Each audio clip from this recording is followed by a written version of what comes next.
José Edmilson Júnior, e ele vai estar transmitindo, falando a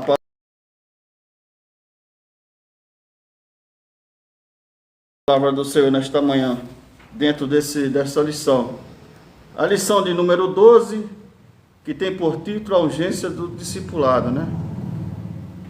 O nosso textuário vai nos dizer assim: portanto, ide e ensinai a todas as nações, batizando-as em nome do Pai, do Filho e do Espírito Santo. Glória a Deus. Nossa verdade prática, chamamos de discipulado na fé o aprendizado de um discípulo por meio de seu mestre na igreja para ajudar a desenvolver o seu crescimento espiritual, né?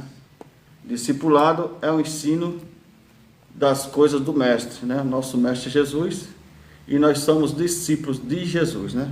Graças a Deus. Nossa leitura bíblica em classe, irmãos, nesta manhã está no livro de Mateus, Evangelho segundo Mateus, capítulo 28, versículo 16 ao 20, Mateus 28, 16 ao 20, e Atos dos Apóstolos 2, 42 a 47. Eu vou ler com a igreja, logo em seguida eu passo aqui para o irmão Júnior. E os 11 discípulos partiram para a Galiléia, para o monte que Jesus lhe tinha designado. E quando viram, o adoraram, mas alguns duvidaram. E chegando-se, Jesus falou-lhes, dizendo: é-me dado todo o poder no céu e na terra. Portanto, ide e ensinai todas as nações, batizando-as em nome do Pai, do Filho e do Espírito Santo, ensinando-as a guardar todas as coisas que eu vos tenho mandado. E eis que estou convosco todos os dias, até a consumação dos séculos. Amém. Amém. Glória a Deus. Agora Atos 2, 42, 47. E perseveravam na doutrina dos apóstolos, e na comunhão, e no partir do pão, e nas orações. E em cada alma havia temor, e muitas maravilhas e sinais se faziam pelos apóstolos. Todos os que criam estavam juntos e tinham tudo em comum. Vendia suas propriedades e fazendas e repartia com todos, segundo cada um tinha necessidade. E perseverando unânimes todos os dias no templo e partindo pão em casa, comiam juntos com alegria e singeleza de coração, louvando a Deus e caindo na graça de todo o povo. E todos os dias acrescentava o Senhor à igreja aqueles que havia de salvar. Louvado seja Deus. Temos aqui, irmãos, um texto maravilhoso e uma lição maravilhosa nesta manhã. Eu quero já convidar aqui o nosso professor Júnior. Deus abençoe o irmão Júnior e continue com essa transmissão aí. Os irmãos acompanhem, compartilhem, né? Vai dando aí um like, coraçãozinho, joia, para que mais pessoas possam ver, tá bom?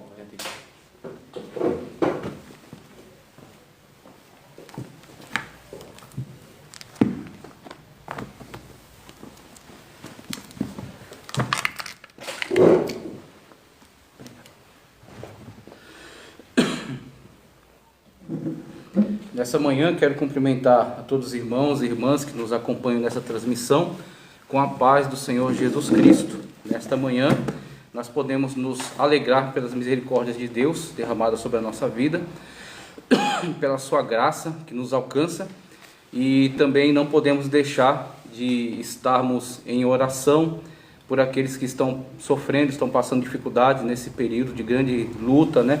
Nesse período de grande dificuldade, mas nós temos que seguir em frente, temos que seguir adiante, porque o Senhor está conosco. Como foi feita aqui a leitura, estarei convosco até a consumação dos séculos. E de fato, o Senhor está presente aqui, juntamente conosco, que estamos trabalhando nessa transmissão, mas Ele está presente aí, na sua casa, no seu lar.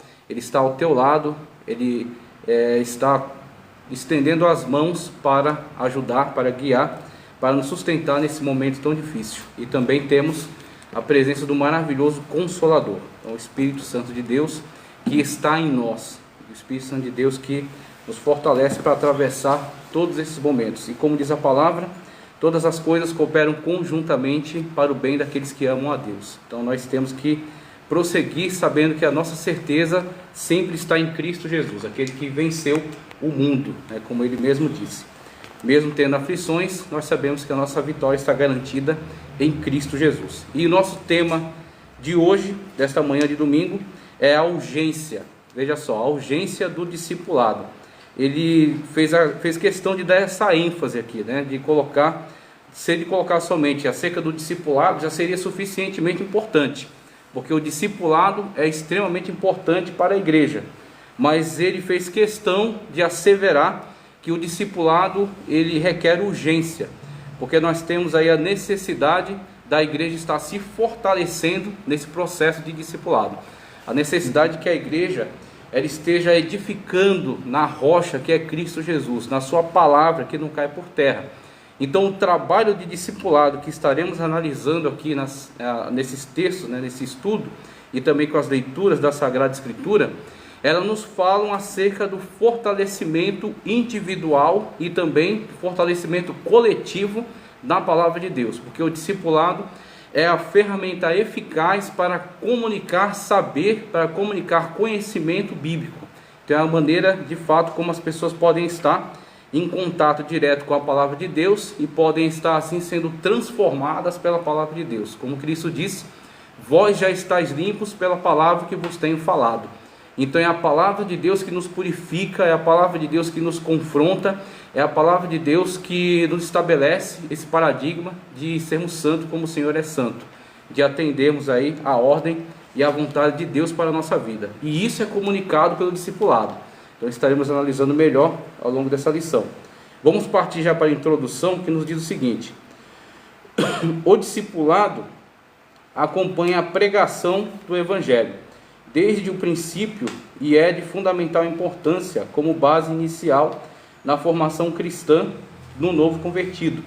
A forma que a igreja local o desenvolverá somará na formação do caráter cristão para o bem ou para o mal. Ele já dá aqui também uma cutucada, né? Então o autor, Ezequias Soares, que é o comentarista aqui desta maravilhosa lição desse trimestre, ele mesmo, Ezequias Soares, ele faz questão de dar também aqui essa pequena cutucada, né, nas lideranças, nos professores, nas igrejas, para que se conscientizem acerca da maneira como estão lidando com esse importante tema. Então ele diz, olha, o discipulado, ele acompanha, você tem a pregação e você tem o discipulado, a primeira distinção que ele faz. E por que ele estabelece essa distinção? Porque você tem naturezas diferentes de atuação, você tem propósitos diferentes de atuação. Quando você, tomando como exemplo aqui, o Pentecostes, então estavam reunidos no cenáculo, e o Espírito Santo veio sobre eles, manifestou-se até como línguas repartidas, como que de fogo. Então foi uma teofania, né? Você tem ali uma manifestação visível de Deus sobre eles, perceptível. E eles foram cheios do Espírito Santo, foram revestidos com evidência de falar em outras línguas. No caso, falaram nas línguas daqueles povos que estavam ali em Jerusalém para as festividades. Então começaram com aquela manifestação que foi ouvida por eles, atraiu a atenção deles, eles começaram a falar acerca do que pode ser esse evento, dizendo que é possível que estejam bêbados e tal. E aí Pedro toma a frente, Pedro que foi sempre chamado por Cristo, né, juntamente com Tiago, com João, como lideranças da igreja. Então Pedro toma a palavra e trata de colocar os pingos nos is, esclarece, né, que aquele é o cumprimento de uma profecia, desde Joel, que Joel já estava previsto, já estava profetizado acerca desse grande momento. E o que Pedro faz? Pedro prega. Então Pedro proclama, tá certo? Ele está proclamando às multidões acerca da palavra de Deus, acerca do cumprimento das profecias, acerca daquilo que significava aquela manifestação de poder de Deus.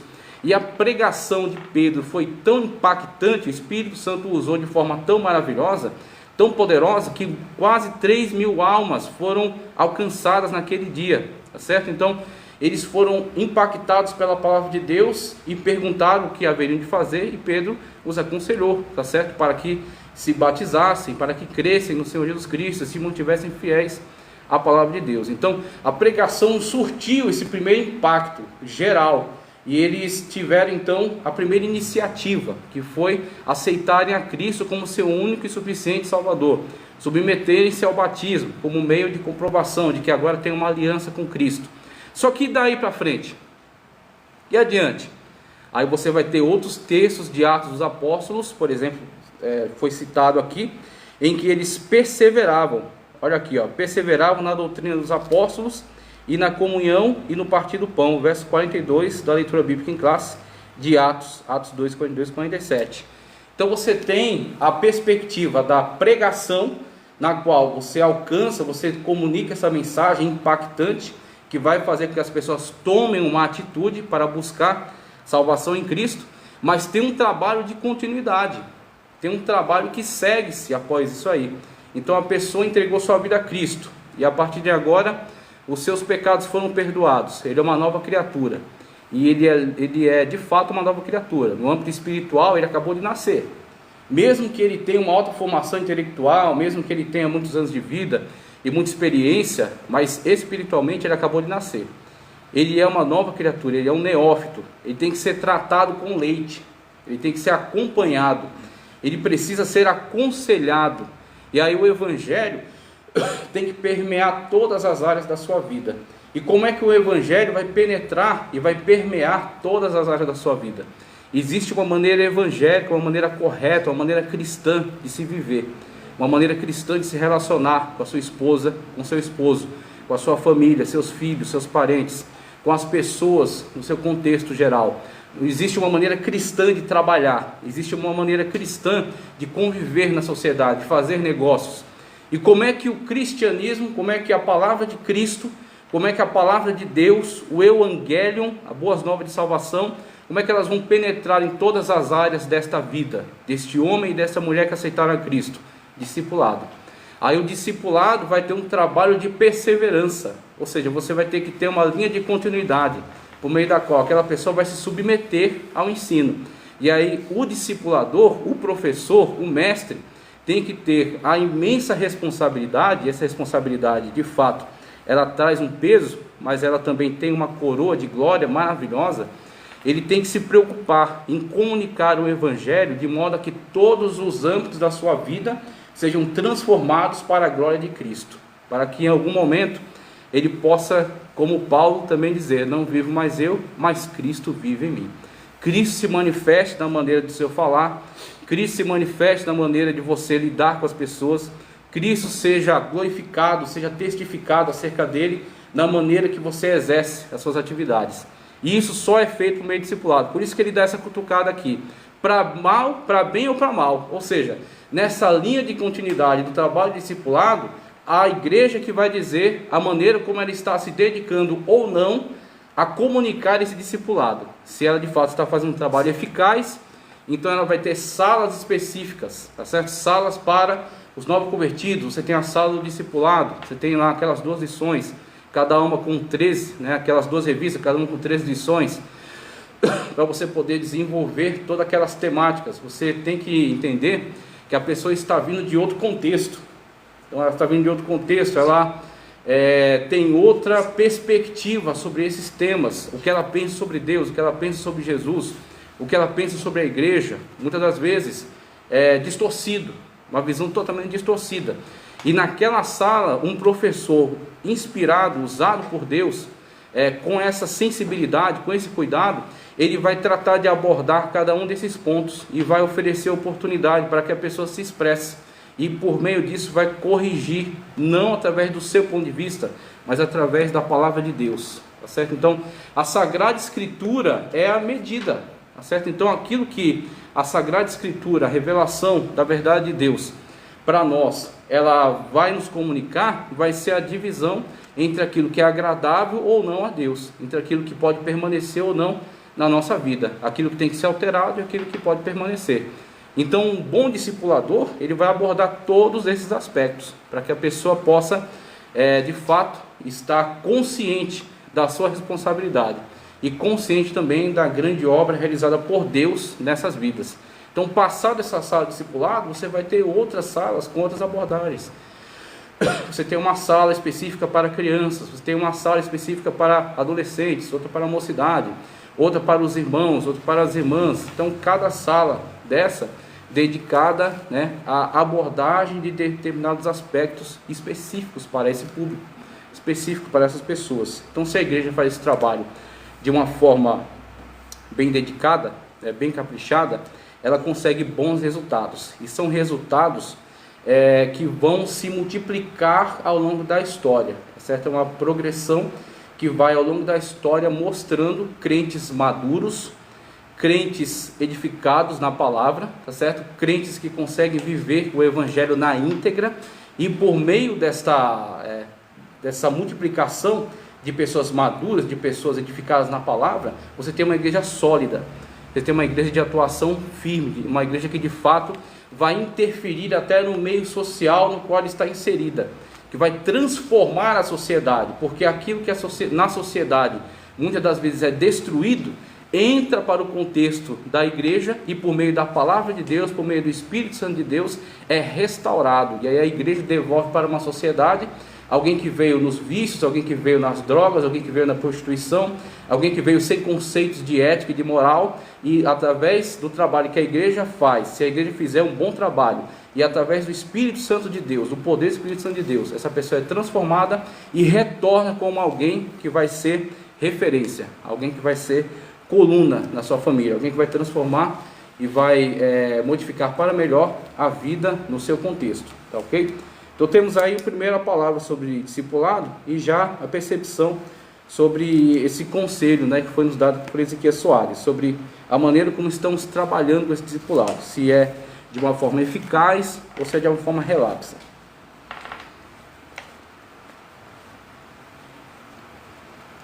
A gente segue adiante, ele vai abordar aqui o que é o discipulado. O termo discipulado vem de discípulo, que significa aprendiz, aluno, seguidor. Isso vale no âmbito secular e religioso. Qualquer sentido desse termo se aplica ao cristão. Aí vai falar sobre discípulo. O termo se aplica com frequência nos evangelhos aos seguidores de Jesus. Mateus 5:1, também Evangelho de João 2:12.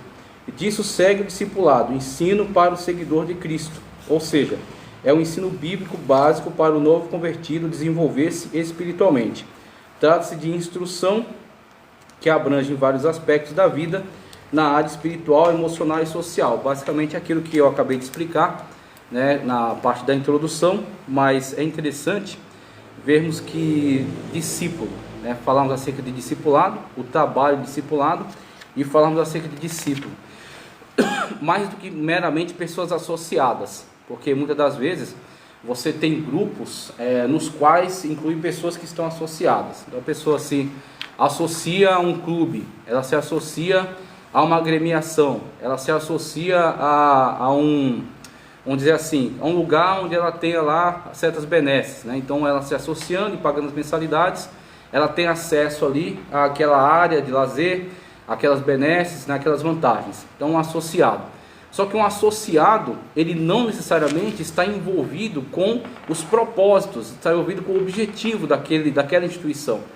Então, ser um discípulo não é apenas estar associado a uma igreja. Ser um discípulo não é apenas ter o nome no hall de membros, tá? Não é apenas estar frequentando determinado lugar, que nem algumas pessoas, elas se contentam em apenas ser frequentadores de igreja. Então eles escolhem lá um dia da semana e vão ali naquela igreja, aí ouvem uma pregação, aquilo faz bem, traz alguma calma, alguma tranquilidade, e ele pensa estar suficiente, quitando aí com Deus alguma espécie de compromisso, né? Então ele vai na igreja lá uma vez por semana, ou uma vez por mês, e está tudo certo. Só que essa realidade, na verdade, é muito deficiente em relação ao propósito de Deus. Então nós temos da parte de Deus para nós algo muito mais profundo. Nós temos algo muito mais íntimo, tá certo? Uma comunhão que Deus tem, que Deus nos proporciona no Espírito, que vai muito além dessa questão de estar associado a um lugar, de estar frequentando um lugar. Então veja, você, na situação que estamos agora, com essas limitações devido, né, à pandemia, devido à situação que estamos enfrentando, é necessário que nós nos afastemos, que mantenhamos um distanciamento social. Tanto que estamos aqui em poucas pessoas, apenas para fazer a transmissão. Mas não é porque estamos distanciados fisicamente que perdemos a comunhão. Eu estou em comunhão com você, você está em comunhão comigo, nós estamos em comunhão em Cristo Jesus, porque nós somos uma família em Cristo. Nós somos feitos filhos de Deus por adoção em Cristo Jesus. Então esta união, ela, para que possamos compreendê-la, para que possamos participar dela, fomos discipulados em algum momento, para que possamos entender a grandiosidade disso e para que possamos participar. Agora, um associado não tem essa compreensão. Um mero associado, uma pessoa que só frequenta a igreja, a qualquer contrariedade, ele abandona. A qualquer maré contrária, qualquer vento forte que bata, ele abandona, porque ele não tem vínculos, ele não está ligado àquilo de forma íntima, ele não tem laços estreitos. E aí, quando nós partimos para a mentalidade do discipulador, tá certo? De pegar receber essa pessoa e tratar de todos os aspectos da sua vida a partir da palavra de Deus, nós estamos ajudando essa pessoa num processo de transformação. Estamos ajudando essa pessoa num processo no qual ela vai cada vez mais ter a mente de Cristo. Ela vai cada vez mais ter a vida de Cristo. Cristo vai ser manifestado através da sua vida, através, né, do seu ser. E aí, quando assim for, esta pessoa estará na comunhão do corpo de Cristo. Ela não estará simplesmente, também estará num rol de membros, também estará ligado a uma congregação, frequentando uma congregação, né, auxiliando em algum trabalho. Só que para além disso, ela está em comunhão no corpo de Cristo. Ela é uma nova criatura, tá certo? Ela está gozando de uma comunhão espiritual, no âmbito vertical. Ela tem comunhão com Cristo, ela tem comunhão com o Espírito, ela tem comunhão com o Pai. Ela sente a presença de Deus, e numa comunhão horizontal. Ela tem comunhão entre os irmãos, tá certo? Ela está em ligação íntima com os irmãos. De modo a que, mesmo estando separados fisicamente, ela ora por esses irmãos. Ela consagra por eles. Ela se preocupa acerca do bem-estar deles, que é essa a nossa situação. Nós estamos ligados, né, através desses laços que foram estabelecidos por meio do discipulado. Então o discipulado é um acompanhamento da vida da pessoa, para que a pessoa tenha uma transformação total, para que a pessoa tenha uma cosmovisão acerca de Cristo, acerca da verdade de Cristo, para que a verdade de Cristo se manifeste em todos os aspectos da sua vida, e assim ela tem um entendimento acerca dessa cosmovisão cristã. Vamos dar sequência aqui. Então, discipulado, a profundidade dele, como ele vai além de uma mera associação. A grande comissão, Mateus 28, 18 ao 20, é o nome que se dá à comissão que o Senhor Jesus designou para a evangelização das nações. O verbo ensinar, em ensinar em todas as nações, Mateus 28, 19a, ou façam discípulos de todas as nações, Nova Almeida atualizada, é mateteuo, tá? Fazer discípulo, discipular. O discipulado não é opção, é mandamento divino para a edificação e crescimento espiritual de cada cristão. Então, somente até aqui, para termos aí uma compreensão acerca desse tópico, né? Então, temos aí a aplicação do termo mateteuo e temos a realidade na qual o discipulado, o ensinar as nações, não é apenas um pedido, tá certo? Não é algo que está submetido à sua análise, se você pretende fazer ou não, se você tem tempo ou não para fazer, mas sim, se você tem a Cristo como seu Senhor, se Cristo é o seu Senhor de fato, se você está em comunhão com Ele, então você sente a necessidade de atender à ordenança. Por quê? Porque nós somos servos e Ele é o nosso Senhor. Porque nós somos salvos na pessoa bendita de Cristo Jesus. Nós estamos em plena comunhão com Ele. Então a ordenança de Cristo para mim, ela está no primeiro plano de obrigatoriedade, no primeiro plano, né, de prioridade. Então quando Cristo nos comunica essa ordenança, torna-se prioridade para nós encontrar meios para cumpri-la, encontrar meios para realizá-la. E aí, é claro, você vai ter diferentes meios, tanto quanto cito aqui, a parábola na qual Cristo fala dos talentos. Não foi dado o mesmo número de talentos a todas as pessoas, mas sim, foi dado a cada um diferentes números de talentos. A quem mais talentos foi dado, mais será requerido. A quem menos for dado, também será menos requerido, mas será requerido. Ele não poderá isentar-se de entregar algo a Deus, porque foi lhe dado. De graça recebeste, de graça dai. O que você recebeu de graça? Você recebeu, por exemplo, a salvação da pessoa bendita de Cristo Jesus. E quando você testifica para alguém acerca daquilo que Cristo fez na sua vida, e essa pessoa é impactada por essa palavra, e ela passa a abrir o coração para a palavra de Deus, neste momento você se torna o seu discipulador. Neste momento você tem responsabilidade com esta vida. Então você não precisa comunicar grandes compêndios teológicos, nem doutrinas complexas, mas você precisa falar acerca do que Cristo fez na sua vida. Quando você comunica isso de forma sincera, de forma verdadeira, você está iniciando um processo de discipulação dessa pessoa, né? Você está começando a discipular essa pessoa. E aí, no decorrer dessa caminhada, quando essa pessoa entrega a sua vida a Cristo, ela aceita Cristo como Salvador e agora vai se integrar na igreja você terá outras ferramentas. Então você tem um talento, use esse talento, põe em funcionamento, porque Cristo vai te usar para começar um processo já de discipulado e de ensino a todas as nações. Ensino dentro daquilo que Cristo te deu. E aí quando essa pessoa vem para a igreja, o Senhor dispõe para ela de outras ferramentas, de outros que têm outros tantos talentos. E aí o Senhor vai dar continuidade a esse processo, mas foi iniciado através de você, foi iniciado através de mim. Então é isso que temos que perceber de interessante, que a grande comissão é para todos. Na igreja não existe pessoas que foram convidadas somente para assistir culto. Todos foram chamados para a comunhão, todos foram chamados para o serviço, e a todos é comunicada essa ordenança: ide por todo mundo e pregar o evangelho a toda criatura, ensinai a todos. Então é um processo que vai além simplesmente da mera comunicação, no sentido de entregar às vezes uma literatura. É um pouco mais. Quando você tem a oportunidade, você tem que comunicar mais da parte de Deus, daquilo que Deus fez por você, ok? Vamos lá. A grande comissão, a educação cristã, a doutrina dos apóstolos, como menciona aqui, ó, Atos 2:42, está dentro do corpo doutrinário que Jesus ensinou aos seus discípulos durante o seu ministério terreno, e que depois o Espírito Santo se encarregou de orientá-los. Cita João 16:26. O currículo de qualquer um dos nossos cursos teológicos constam diversas disciplinas sobre Deus, sobre Jesus, sobre o Espírito, sobre a Trindade, sobre os anjos, o homem e o pecado, sobre a expiação e a salvação, sobre a morte e a ressurreição dos mortos, sobre a sua vinda e a igreja. Jesus falou e ensinou sobre tudo isso e sobre muito mais. Como a teologia prática e a ética, aquilo que o cristão deve praticar no seu dia a dia, o ensino nesse contexto pode se referir também aos cursos de teologia. E aí é interessante ele citar essa questão da responsabilidade também dos cursos teológicos, né?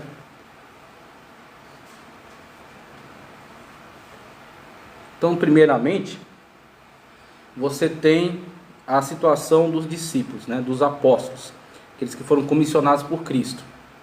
Alguém pode dizer, mas Pedro não fez teologia, mas João não frequentou um seminário. E aí eu devolvo para você essa constatação.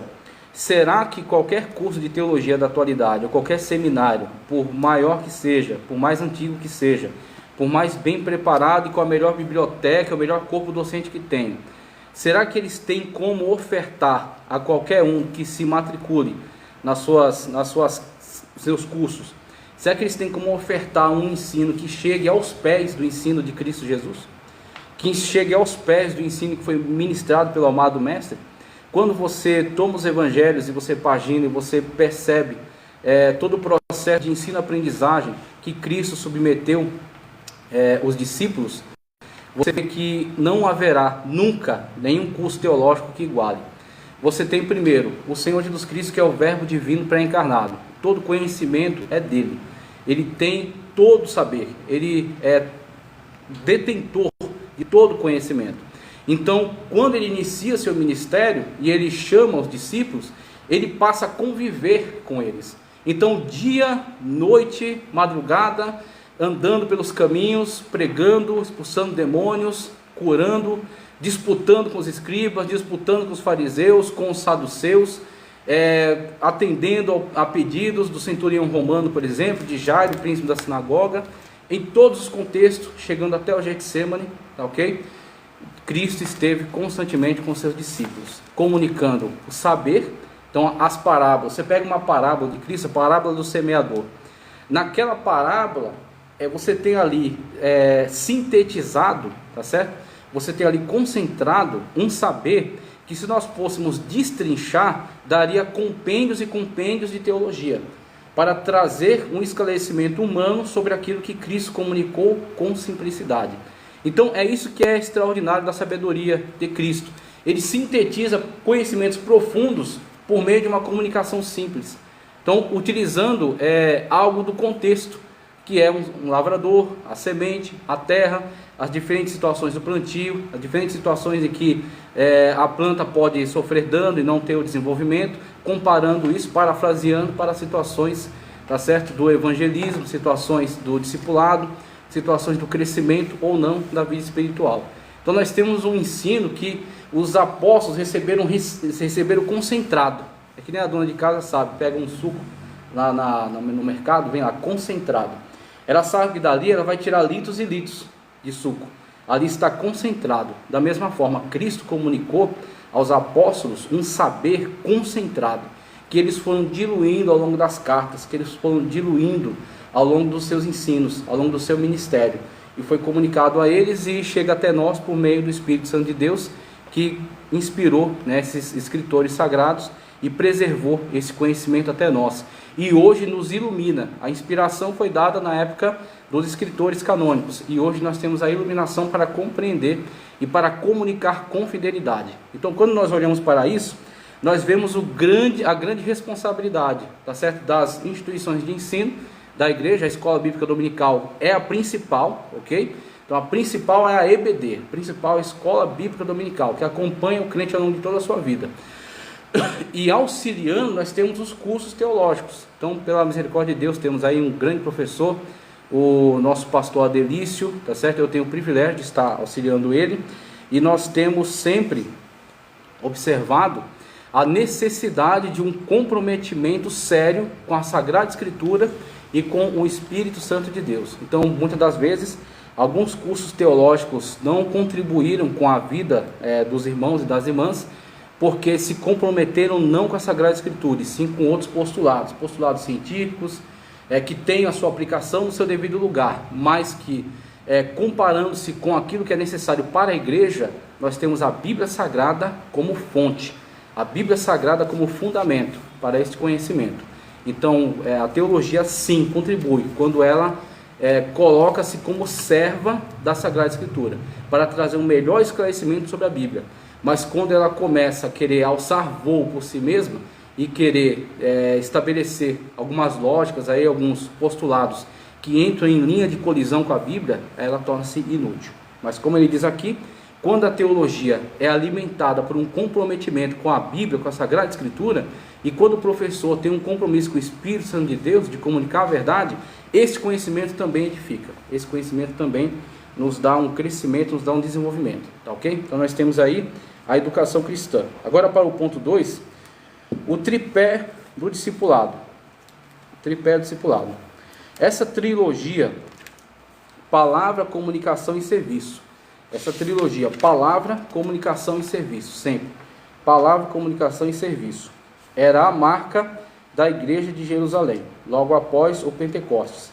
Isso influenciou a maioria das igrejas de todos os lugares e em todas as épocas, e continua valendo atualmente. Então o tripé é palavra, comunhão e serviço. A Sagrada Escritura, a comunicação integral, ok? E não como alguns lugares têm feito, selecionado apenas alguns textos da Sagrada Escritura que julguem ser útil para, muitas das vezes, construir manipulações e arrancar das pessoas, por meio de campanhas as mais loucas possíveis, arrancar muitas das vezes dinheiro das pessoas. Então, infelizmente, algumas igrejas se deixaram levar pela chamada teologia da prosperidade e fatiam a Bíblia e usam somente aquilo que é interessante para suas campanhas. Mas a Bíblia Sagrada é um tesouro ilimitado, um tesouro infindável de sabedoria divina.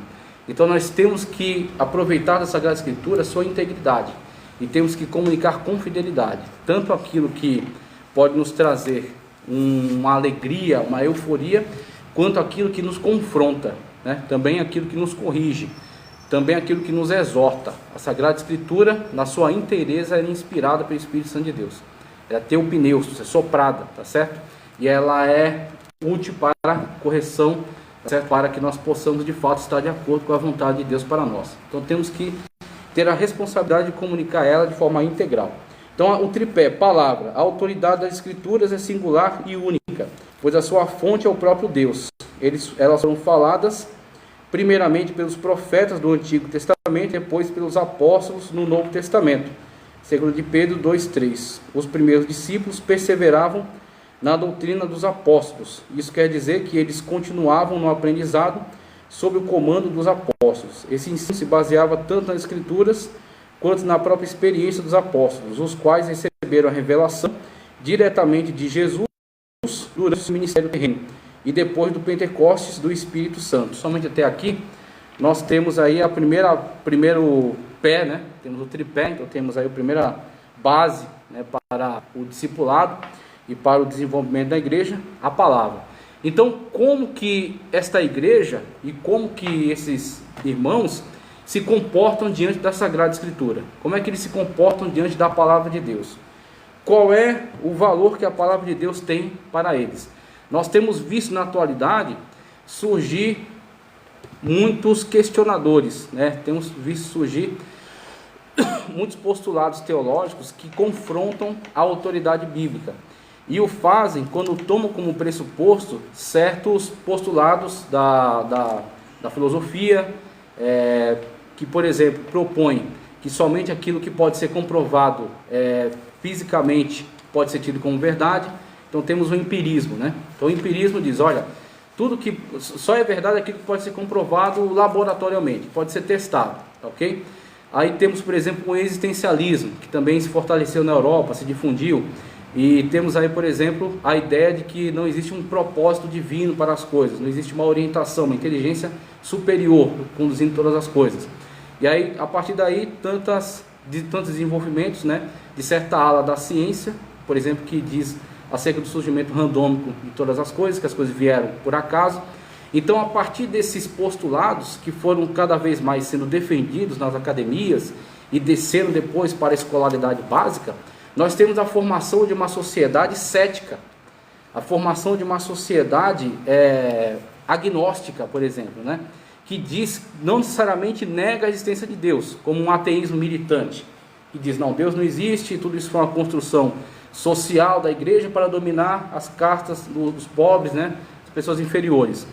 Então temos um ateísmo militante, ou temos muitas das vezes a situação de muitas pessoas que são céticas, ou que são agnósticas, que elas nem negam totalmente, mas também não se entregam a crer. Elas não conseguem imergir nesse mundo espiritual, crer na palavra de Deus como um todo. E em relação a essas pessoas, você tem muitas das vezes um cristianismo muito meia boca. Você tem aí uma pessoa que não consegue viver uma dimensão espiritual maior, não consegue se desenvolver e viver os dons do Espírito dentro de si. Por quê? Porque está sempre com o pé atrás, está sempre duvidando. E aí, para nós quebrarmos esta resistência, nós precisamos, primeiro, da presença maravilhosa do Espírito Santo de Deus. Que o Espírito Santo de Deus nos guie, nos oriente nesse processo, nos use poderosamente. Nós temos que estar em comunhão com o Espírito Santo de Deus. E também nós temos que crer na palavra de Deus, que a palavra de Deus de fato é revelada, que a palavra de Deus é inerrante, é infalível. Então, a autoridade da palavra de Deus, por quê? Porque foi revelação do próprio Deus, por meio da continuidade histórica, desde Moisés, os profetas, né? Desde Esdras, quando voltou do cativeiro. Depois vem os apóstolos, né? Por meio dos evangelhos. Depois Paulo com as cartas, João com o Apocalipse. Toda essa linha de continuidade, que homens foram usados pelo Espírito Santo de Deus para comunicar essas verdades, ok? Então temos a palavra de Deus, tem um autor, mas tem vários escritores, mais de 40 escritores. ao longo de todo esse período histórico, mais de 1.600 anos, né, de linha de continuidade. Então temos aí um livro extremamente complexo, tá certo? Que foi produzido ao longo de séculos e séculos, e por meio da mão de diversos autores, mas que tem uma só orientação, que é o Espírito Santo de Deus conduzindo todo o processo. Quando nós admitimos essa verdade, e quando nós nos dedicamos e abrimos de fato nossa vida para a atuação do Espírito Santo de Deus, é Ele que vai nos usar para quebrar essa resistência. Então a palavra de Deus comunicada com eficácia, e aí você tem, por exemplo, o contraste que as pessoas de modo geral viam entre o ensino dos escribas, entre o ensino dos fariseus e o ensino de Cristo. De onde ele vem toda a sabedoria? De onde ele vem tanto poder? E também foi a mesma... eles tiveram a mesma perplexidade quando viram Pedro pregando. Eu vou ler daqui a pouco um texto aqui, onde o Sinédrio manifesta essa incredulidade. Ele não é um pescador? De onde ele vem tanta sabedoria? Por quê? Porque ele estava imerso no mundo do Espírito.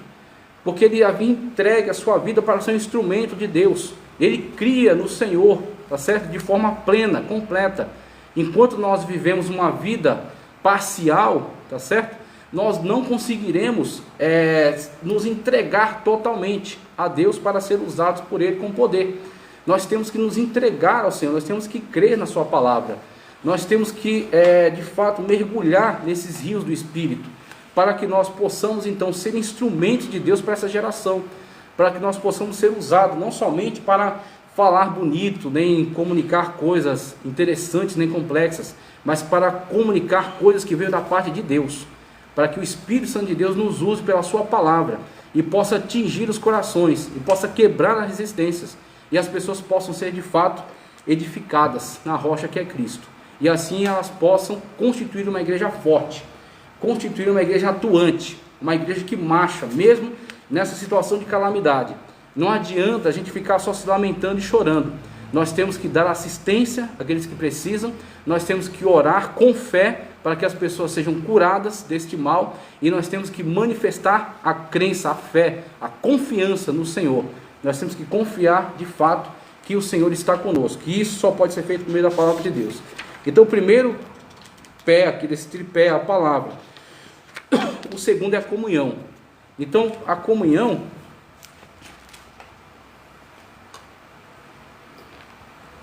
ela vai falar não só daquilo que você diz ou que você faz, ela vai falar daquilo que você é. Então não há possibilidade de você estar em comunhão no corpo de Cristo se você não é integrante desse corpo. Então, a pessoa, por mais que ela adote as vestes, adote a forma de linguagem, né, consiga lá os trejeitos de parecer um cristão, parecer um crente, parecer uma irmã, parecer uma pessoa cheia do poder de Deus, mas se ela não for de fato, ela não estará em comunhão. O Espírito Santo de Deus, que comunica a nós, ele nos deixa muito claro acerca daquele que está ou não está na comunhão. Você sente que aquela pessoa junto com você está na comunhão de Cristo, o Espírito Santo de Deus. Aí entra uma sensibilidade do Espírito Santo de Deus. Ou você tem pessoas que muitas das vezes você olha para ela, ela mostra para você alguns traços, algumas características, mas em determinado momento ela acaba falhando, ela acaba caindo. Por quê? Porque aquilo na verdade é uma encenação, como Cristo diz, era um sepulcro caiado. Então tinha uma aparência muito bonita. Então quem vinha de longe, né, a pessoa está chegando para Jerusalém para as festividades, aí nos caminhos de longe ele olha e vê uma construção branca, reluzindo ao sol, bonita, e ele diz: quando chegar até lá eu quero ver o que é aquela construção que reflete a luz do sol e é tão bonita. E aí ele vai prosseguindo, quando ele chega perto, ele vê que aquilo é um sepulcro, e que na verdade ele não tem mais nenhum interesse, porque está cheio de podridão, está cheio de coisas imundas. Assim acontece com aquele que não vive uma vida autêntica, uma vida verdadeira em Cristo Jesus. Ele às vezes pode até parecer alguém importante, alguém grande, alguém relevante, mas o Senhor Jesus Cristo sabe o que ele é por dentro, e o Espírito Santo de Deus comunica ou não esta comunhão. E aí quando você tem uma pessoa que está na comunhão, ela está, primeiro, está dentro do hall de membros, está dentro da igreja local, ela é atuante na igreja local. Se ela é reconhecida ou não, isso aí não faz diferença, mas ela está em comunhão com Cristo, está servindo. Mas para além disso, ela está em comunhão no corpo chamado corpo místico, ou seja, cuja cabeça é Cristo. Então Cristo é a cabeça desse corpo e nós somos os seus membros. E aí quando estamos em comunhão com Cristo, estamos em comunhão no corpo de Cristo, nós temos esta koinonia, como é chamado aqui. Nós temos aí este laço, tá certo? Esse entranhamento, por meio do qual nós temos essa preocupação com essas pessoas. Nós sentimos que elas são de fato nossa família. E alguns podem até dizer que eles não têm às vezes tanta comunhão na sua família consanguínea, quanto nessa família espiritual. Muitas das vezes você tem mais afinidades com essas pessoas da sua família espiritual do que com a sua família, né, a família com quem você cresceu, onde você nasceu. Então temos aí a comunhão, que é um mistério da parte de Deus para nós, que só pode entender aquele que está dentro do corpo de Cristo, aquele que nasceu de novo e está em plena comunhão com o Senhor. E aí ele sente essa comunhão, ele está dentro dessa comunhão, tá ok? E ele se preocupa, ele ama, ele luta por esses irmãos, ele de fato quer participar junto com eles dessa comunhão. A comunhão na igreja de Jerusalém, eu quero fazer uma leitura com vocês, para a gente compreender o que é esta maravilhosa manifestação da comunhão dentro da igreja de Jerusalém. Vamos para Atos dos Apóstolos, vamos lá comigo? Atos dos Apóstolos, capítulo 4. Mais do que falar somente acerca disso, eu quero ler na Sagrada Escritura, para que você perceba junto comigo qual é o poder dessa comunhão que eles manifestaram no corpo de Cristo e entre si. Atos capítulo 4, a partir do versículo 18. Já vou ler para ganhar tempo. E chamando-os, disseram-lhes. Quem está chamando quem aqui? Era o Sinédrio, tá certo? A organização jurídica, né? O Supremo de Jerusalém, que estava convocando os apóstolos a comparecer diante deles, e eles estavam tentando coagir os apóstolos a parar de pregar. Eles estavam perseguindo a igreja, estavam coagindo-os a parar de pregar acerca de Jesus. Olha o que aconteceu. E chamando-os, disseram-lhes que absolutamente não falassem, nem ensinassem no nome de Jesus. Respondendo, porém, Pedro e João lhes disseram: julgai vós se é justo diante de Deus ouvir-vos antes a vós do que a Deus. Então, existe uma lei que é acima da lei de todos os países, acima da lei de todos os homens. Esta é a lei de Deus. Nós somos cidadãos da terra, mas primeiro nós somos cidadãos do céu. Então nós andamos conforme a lei de Cristo, tá ok? Então temos aí a palavra dos apóstolos se posicionando dessa maneira. Compete obedecer a vocês ou a Deus? A Deus. Então se for para estar em contradição com vocês, para obedecer a Deus, nós estaremos. Infelizmente será necessário. Por quê? Porque nós obedecemos primeiramente a Deus. Respondendo, porém, Pedro e João lhes disseram: julgai vós se é justo diante de Deus ouvir-vos antes a vós do que a Deus. Porque não podemos deixar de falar do que temos visto e ouvido, e também na atualidade, mesmo se para uma questão sanitária, e a igreja tem que ser exemplo em todas as coisas. Então, se é um bem para a sociedade, o afastamento, que estejamos periodicamente afastados, cada um na sua casa, a igreja tem que ser exemplo, tem que tomar a dianteira. Então, estejamos afastados, estamos utilizando-se aí das tecnologias, mas nós estamos em plena comunhão. Eu em comunhão com você, você em comunhão comigo, nós estamos em comunhão com Cristo e estamos aí, estamos participando da palavra de Deus, né? Porque não podemos deixar de falar do que temos visto e ouvido, a tempo e fora de tempo, né? Como é dito também. Não é só nos momentos favoráveis, é quando é desfavorável também. Mas eles ainda os ameaçaram mais, e não achando motivo para os castigar, deixaram-nos ir, por causa do povo que já estava favorável à palavra de Deus, já estava com o coração aberto para a palavra de Deus. Porque todos glorificavam a Deus pelo que aconteceu, ou seja, os milagres, as curas. Pois tinha mais de 40 anos o homem que se operara aquele milagre, né, na Porta Formosa, aquele homem que era aleijado, e Pedro, pedindo uma moeda, Pedro disse: não tenho prata nem ouro, mas o que eu tenho eu lhe dou. E aí comunicou a ele o milagre, que é por meio do Espírito Santo de Deus que está nele. O Espírito Santo de Deus que estava em Pedro, o Espírito Santo de Deus que está em mim, o Espírito Santo de Deus que está em você. Essa geração precisa de você. Essa geração precisa que você se posicione. Essa geração precisa que você demonstre que Cristo está em você, que o poder de Deus está na igreja, que o Espírito Santo de Deus está conosco. Então isso é discipulado. É a igreja mostrar, tanto entre si quanto para o mundo, que Deus está entre nós. Veja só. Pois tinha mais de 40 anos o homem em que se operara aquele milagre. E soltos eles foram para os seus e contaram tudo o que lhes disseram, os principais dos sacerdotes e os anciãos, comunicando entre os irmãos, né? Como é dito em outro lugar. E ouvindo eles isto, unânimes, isso é uma igreja, isso é uma eclesia, tá certo? Isso é o corpo místico de Cristo, unânimes, num só espírito, num só pensamento, numa só comunhão, numa só ação, uma ação em conjunto, movidos com o propósito único de glorificar a Deus em todas as coisas, em todas as situações. Olha só, e ouvindo isto, unânimes, levantaram a voz a Deus e disseram: Senhor, Tu és o Deus que fizeste o céu e a terra, o mar e tudo quanto neles há, que disseste pela boca de Davi teu servo, porque bramam os gentios e os povos pensam coisas vãs. Levantaram-se os reis da terra e os príncipes se ajuntaram a uma contra o Senhor e contra o seu ungido, porque verdadeiramente contra o seu santo filho Jesus, que tu ungiste, se ajuntaram não só Herodes, mas Pôncio Pilatos, com os gentios e os povos de Israel, que fizeram tudo o que a tua mão e o teu conselho tinham anteriormente determinado que se havia de fazer. Olha os propósitos de Deus aqui. Eles disseram, tudo o que aconteceu, o que aconteceu? A morte, a crucificação de Cristo, mas também a sua ressurreição. E disseram, tudo isso foi pela tua mão, tudo isso foi pelo teu justo propósito. Nada está fora do controle de Deus, inclusive na atualidade, inclusive na nossa situação. O Senhor permite esses momentos também.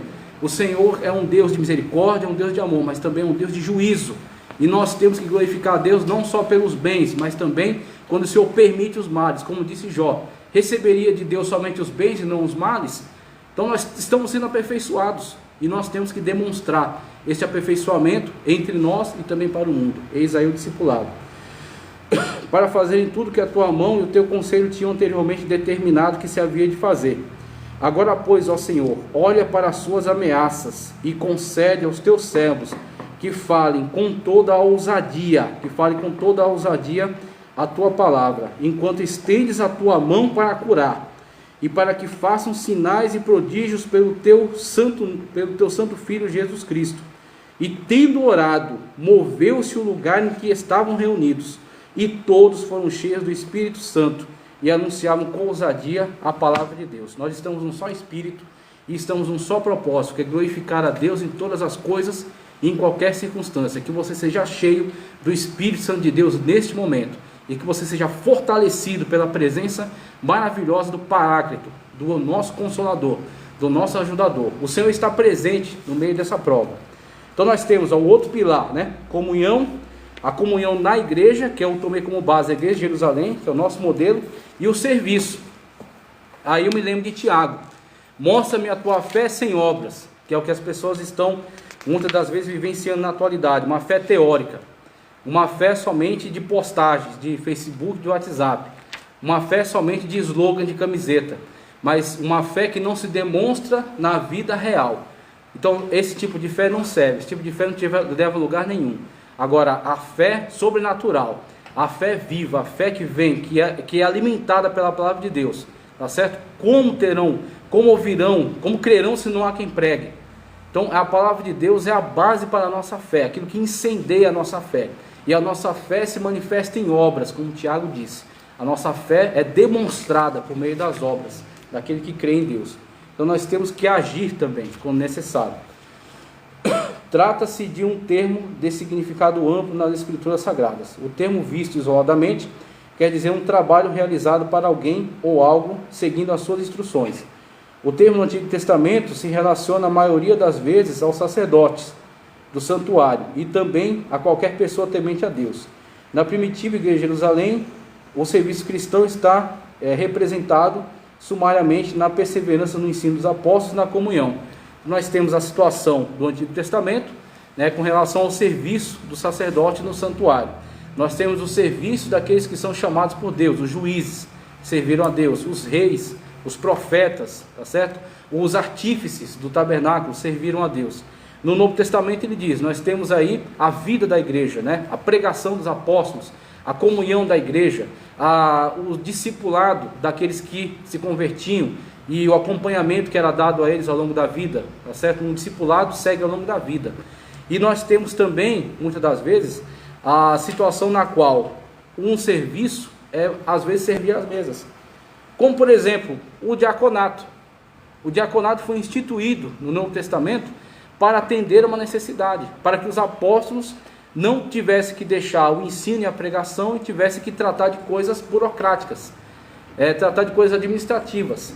E aí foram escolhidos 7 homens cheios do Espírito, com testemunho de vida, para que, impondo as mãos sobre eles, eles fossem agora comissionados para essa tarefa. Então o diaconato são os braços e as pernas dos ministros, são aqueles que tratam das questões práticas, que tratam dessas questões administrativas, burocráticas. Então nós temos aí importante serviço na casa de Deus. E aí nós temos também, por exemplo, os serviços que são prestados por aqueles que são movidos pelo Espírito Santo de Deus. Com o Espírito Santo de Deus toca no teu coração, você vai lá, faz uma cesta básica e leva para uma pessoa necessitada, foi Deus que te usou. Nós somos, como Cristo disse, nós somos maus, olhando para a nossa natureza caída. Cristo disse, olha, mesmo vós sendo os maus, sabeis dar boas dádivas aos vossos filhos. Então, se o teu filho te pede um pão, você não dá uma pedra. Se o teu filho te pede um ovo, você não dá uma serpente. Então ele olha, tem ainda imagem e semelhança de Deus aí. Tem ainda algo de Deus dentro desse ser, mesmo estando caído no pecado. E outra, quando esse ser agora, ele é purificado pelo sangue de Cristo Jesus, ele se torna uma nova criatura, ele é justificado quando Cristo imputa sobre ele as suas obras, e ele está em plena comunhão com Deus, este ser agora tem que manifestar essa natureza de Cristo dentro de si. Então o Espírito Santo de Deus toca em você, para o serviço, para agir, independentemente se você tem uma comissão na igreja para fazer isso, se tem um presbítero, os pastores, não, você tem um chamado da parte de Deus, e o Senhor te usa, tá certo? Para comunicar também nesse serviço. Isso é serviço para Deus, isso é para a glória de Deus. Como Cristo disse, estive nu e vestiste, tive sede e deste-me de beber, estive doente e visitaste-me. E aí dirão para o Senhor, quando, Senhor, fizemos isso por ti? E aí o que o Senhor Jesus Cristo responde? Quando fizeste a um desses pequeninos, fizeste a mim. Ele coloca neste nível, para que você tenha um incentivo maior ainda. Quando você faz um bem, quando você ajuda alguém, quando você partilha da bênção que Deus tem dado para você, é serviço para Deus. É Deus que recompensa e Jesus recebe como se fosse para Ele. Então nós temos aí da parte de Deus esse compromisso, nós temos esse despertamento. A igreja, ela cresce não através de, claro que programa de rádio, de TV, slogans, outdoor, grandes campanhas evangelísticas, tudo isso é muito importante, tudo isso é muito bom para a divulgação, mas o real crescimento da igreja, desde a igreja primitiva até hoje, é através das pessoas, é através dos anônimos, é através dos indivíduos, é através de alguém que deu um prato de comida e aquilo alcançou aquela pessoa e ela abriu o coração e veio para o evangelho. É através de alguém que deu um abraço, através de alguém que pegou o telefone e fez uma ligação. Como é que você está? Deixa eu orar por você. É através destes atos, dessas atitudes. E aí Deus usa você, tá certo, para quebrar essas resistências e para fazer com que o evangelho seja propagado e a ordem de Cristo é cumprida. Vamos caminhar para o final, que eu já me estendi bastante aqui no tempo. Controla o tempo aí, varão, senão o dia inteiro. Viu? Vamos lá. O discipulado e o crescimento sadio da igreja. A igreja precisa do processo de discipulado para cumprir o propósito da grande comissão. Não se trata de opção, é ordem de Jesus para a edificação e crescimento espiritual de cada cristão. Aí ele fala crescimento espiritual, crescimento numérico e exemplo da igreja de Antioquia. Com esses 3 pontos que ele está desenvolvendo aqui, primeiro, foi interessante e não é à toa que ele coloca primeiro crescimento espiritual. Primeiro crescimento espiritual do que crescimento numérico. Por quê? Porque não adianta você ter número sem ter qualidade. Então tem muitos lugares em que você olha, você vê algumas transmissões, pessoal com catedrais lotadas, né, abarrotadas de pessoas, mas muitas das vezes, se você tiver um contato mais próximo com essas pessoas, você vê que elas entram e saem dias e dias, meses e meses, anos e anos, e elas continuam pessoas que, se muito, são neófitas. Às vezes nem se tornam cristãos. Na verdade, estão ali numa prática tentando obter alguma vantagem, uma troca, um relacionamento de troca, né? Vai até lá, leva um dinheiro e quer uma bênção, quer uma cura, quer alguma coisa assim. Isso não é um relacionamento com Deus, tá ok? Isso é um relacionamento mercantil. Então você tem que tomar muito cuidado com a maneira como você lida com as coisas de Deus. Então, as coisas de Deus não são na base da troca. Então você tem que conhecer o abençoador, você tem que conhecer o Senhor. E aí, quando você tem uma comunhão com o Senhor, aquilo que o Senhor te comunica é suficiente para você, como ele disse para Paulo: a minha graça te basta, o meu poder se aperfeiçoa na sua fraqueza. Não é na sua força, não é quando você demonstra por aí sabedoria, alto nível de conhecimento, nem poder aquisitivo.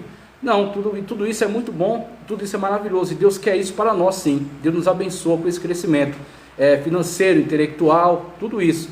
Só que quando nós, mesmo na nossa insuficiência, mesmo na nossa fraqueza, mesmo na nossa fragilidade, nós proclamamos a palavra de Deus, nós pregamos, nós impomos as mãos para orar, e o Senhor cura, nós estamos com isso demonstrando que Deus é poderoso em nós. Não somos nós, o poder não está em nós, o poder está naquele que está em nós, em Cristo Jesus, o Espírito Santo de Deus que está em nós. Da parte de nós mesmos não seria possível, mas por causa do Espírito Santo de Deus que está em nós, Ele nos usa para a glória e honra do nome do Senhor. E assim toda a glória é de Deus.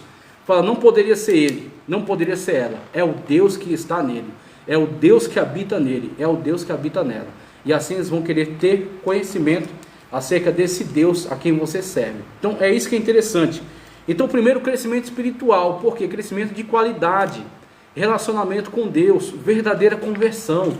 Não adianta você ter uma igreja abarrotada de pessoas que não estão conversas, que estão ali somente porque a música é boa, que estão ali somente porque o ambiente é gostoso.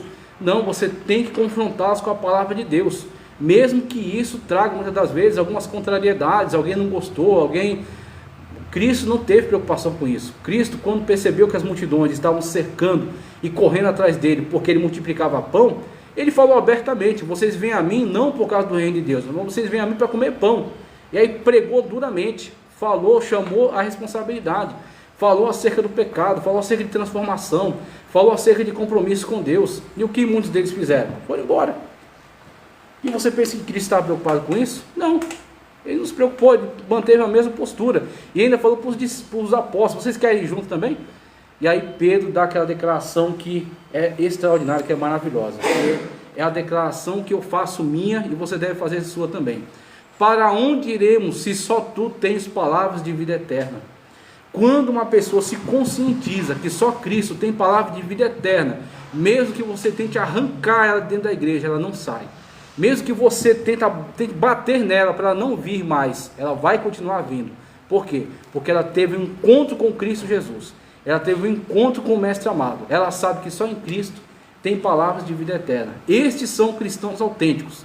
E a igreja precisa desses cristãos. E esses cristãos, eles surgem a partir de um trabalho sério de discipulado. Quando a palavra de Deus é comunicada com ensino, é comunicada com exemplo, é comunicada com aconselhamentos, tá certo? Sempre que as pessoas precisam de aconselhamento, elas têm alguém em que buscar esse aconselhamento, tá ok? Ela é comunicada ao longo da vida, na perseverança.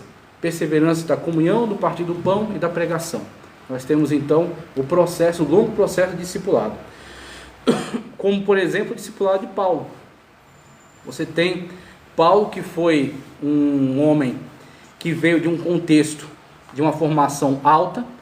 Então o seu pai pagou para que ele estivesse aos pés de um professor. Então você tinha no contexto de Israel, falando rapidamente aqui, somente para caminhar para o final, você tem no contexto de Israel, por exemplo, algumas determinações que foram dadas no período interbíblico, que diziam que uma cidade que tivesse 10 homens devia ter uma sinagoga. Então você tinha essa determinação porque eles tinham apreço pelo saber, pelo conhecimento. Então o básico as pessoas aprendiam acerca do Shema, Israel, ouve Israel, o Senhor teu Deus, o Senhor é um. Então eles tinham um básico de conhecimento para fazer uma leitura, uma escrita básica. Só que para dar sequência a esse conhecimento, você precisava pagar um professor, para que você pudesse estar o acompanhando. E aí poucas pessoas tinham essa condição de dar sequência nos estudos. Então tinha o básico, mas não dava sequência. Era o caso de Paulo, que aprendeu aos pés de Gamaliel. Então Paulo se tornou um fariseu, Paulo se tornou alguém que era uma referência, em quem eles tinham confiança, que inclusive deram cartas a ele para perseguir os cristãos em outras cidades. E quando Paulo vai pelo caminho de Damasco, tem um encontro com o mestre amado, e Cristo diz a Paulo, Saulo, Saulo, por que me persegues? Ele estava perseguindo na cabeça dele hereges, mas na verdade, quando se persegue a igreja, está perseguindo-se a Cristo. Por que me persegues? E aí ele tem aquele encontro com Cristo, e a partir dali, aquele homem com tanto conhecimento, aquele homem com tanto saber acumulado em relação à Torá, em relação aos comentaristas da Torá, tá certo? A Mishnah, a Guemará, aquele homem com tanto saber acumulado, teve que ser assessorado por um discipulador. Ele ficou junto com Barnabé. Barnabé caminhou junto com ele, para que ele pudesse conhecer agora que Cristo era a verdade dentre toda aquela carga de conhecimento que ele tinha do Antigo Testamento. Ele tinha um conhecimento, mas ele não enxergava Cristo naquele conhecimento, não enxergava Cristo naquelas informações que ele tinha acumulado. E aí, a partir desse discipulado de Barnabé, você vê surgir um Paulo. E Paulo, autor de 13 cartas do Novo Testamento, Paulo, um dos grandes nomes do Novo Testamento, uma das grandes referências para a igreja ao longo de toda a história. Mas quem foi o seu discipulador? Barnabé. Então essa é a realidade do discipulador. Muitas das vezes o seu discípulo vai aparecer muito mais do que você, mas diante de Deus, você vai receber a sua recompensa. E você vai receber a sua recompensa na qualidade de um discipulador, na qualidade de um professor, de alguém que Deus prestou essa assistência. E a assistência dele foi tão eficaz que produziu, que ajudou o Espírito Santo de Deus, foi um instrumento para o Espírito Santo de Deus formar um Paulo, alguém que foi tão relevante para a igreja. O crescimento numérico, o processo do discipulado proporciona à igreja, além do crescimento espiritual, o crescimento numérico. Por quê? Você fortalece a base daqueles que estão. Então você tem, por exemplo, um grande problema da igreja, que é a passagem de uma geração para outra. Esse problema foi discutido quando a gente estudou acerca da carta aos Hebreus. O autor da carta aos Hebreus, ele estava lutando exatamente com essa deficiência, da passagem de uma geração para outra. Então você tem a geração dos pioneiros, e se você contar a história dos pioneiros, você praticamente chora de ver tantos exemplos maravilhosos, de coragem, de dedicação ao evangelho, de enfrentamento das dificuldades. Só que quando você passa para a próxima geração, você tem que ter o cuidado para que essa transmissão seja de modo eficaz, para que a próxima geração também seja alcançada pelo mesmo Espírito, também tenha a mesma dedicação. E muitas das vezes a igreja falha aí, porque a pessoa às vezes nasce no Evangelho, e aí, como eu já ouvi muitos dizerem, vai nos presídios e pergunta lá para as pessoas que estão presas, vê os nomes que eles têm, Paulo, Abraão, Jacó, Israel, e pergunta a história deles. Eu sou filho do pastor, filho da irmã de civilização, filho de não sei quem. Quando você começa a ver, muitas das vezes, essa geração que deveria estar na igreja e dar continuidade a esse processo, ele vai para o mundo e muitas das vezes tem que ser resgatado muito tempo depois de passar uma história triste, uma história de destruição do mundo, quando ele volta, Quando ele volta. Então, quando ele fala de crescimento numérico, e quando a gente fala aqui sobre discipulado, o que estamos falando? Fortalecer a base, fortalecer aqueles que estão aqui, aqueles que vêm do mundo para cá, discipular. E aqueles que nascem em berço evangélico, discipular também. Tem pessoas que pensam que filho de pastor é pastorzinho. Não é não. O filho do pastor precisa ser discipulado como o filho de qualquer outro irmão. O filho da irmã do ciclo de oração, a filha, tem que ser discipulada do mesmo jeito. Por quê? É uma outra alma, é uma outra vida. Então ele precisa ter o seu encontro pessoal com Cristo. Ele precisa ser ministrado acerca de tudo aquilo que o seu pai foi, que a sua mãe foi. Então, se a igreja não tomar cuidado com isso, se a igreja não se aperceber disso, é uma geração que primeiro vai se perder, vai para o mundo, aí depois talvez seja resgatada, e aí mais à frente que vai se engajar na igreja. Então, quando você tem esse discipulado, aqueles que estão aqui estão sendo fortalecidos, estão sendo instruídos, estão sendo preparados para enfrentar, por exemplo, o desafio na faculdade, enfrentar o desafio na escola com a ideologia de gênero, enfrentar o desafio na sociedade de modo geral. Então estão sendo fortalecidos na palavra de Deus, no ensino detalhado da Sagrada Escritura, integral. E aí quando eles vão para atuar nessas situações, o mundo não consegue exercer influência neles. Por quê? Porque eles têm uma boa formação na Sagrada Escritura, no exemplo que os pais dão, no exemplo que a igreja comunica. E aí você tem, com esta base, a igreja vai construir um crescimento maior. Agora, muitas das vezes o que acontece é que a igreja falha nessa área e acaba uma geração não conseguindo transmitir para a outra esse mesmo comprometimento com Deus. Para fechar, veja, o exemplo da igreja de Antioquia da Síria. O público da igreja de Antioquia era gentil, identificado como gregos. Atos 11, 20 e 21. Os apóstolos de Jerusalém enviaram Barnabé para discipulá-los. Atos 11, 22.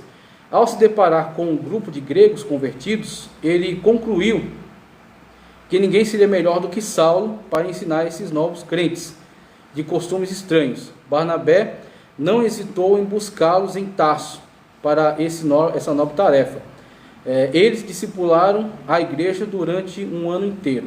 Assim, desde muito cedo na história do cristianismo, a igreja se preocupa com o discipulado, pois fazer discípulo não é a mesma coisa que fazer membros.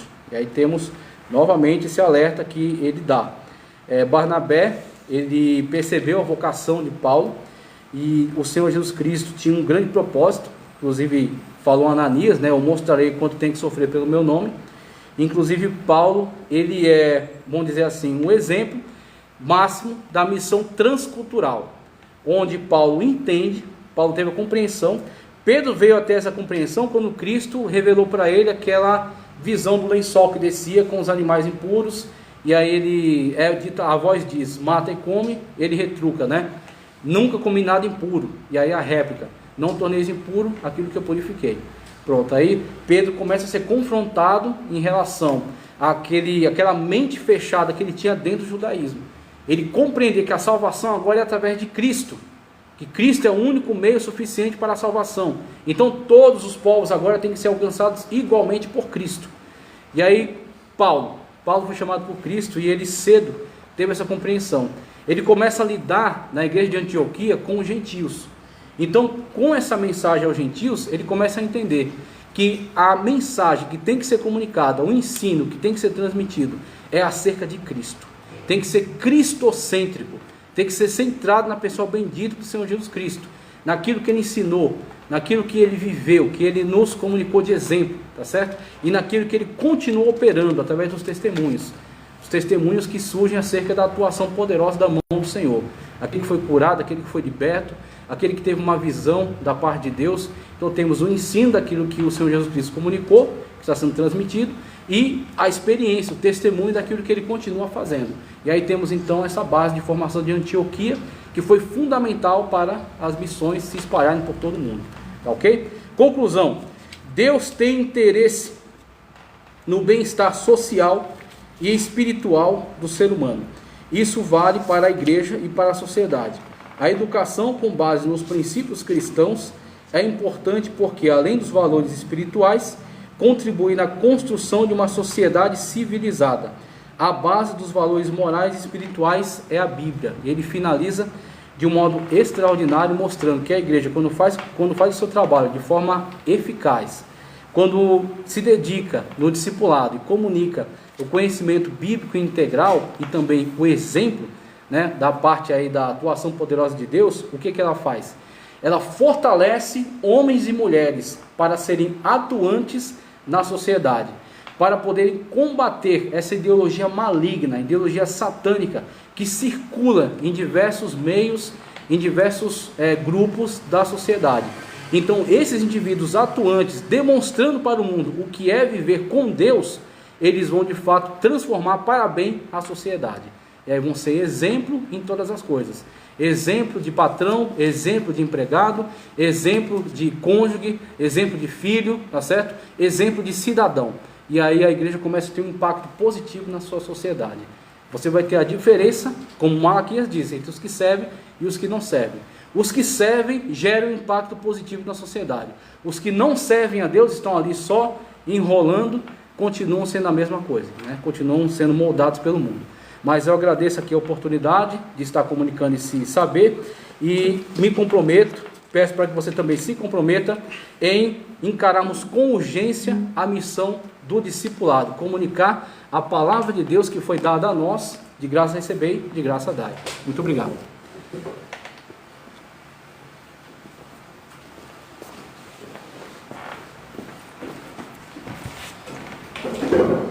Graças a Deus, irmãos, que ensinamento maravilhoso.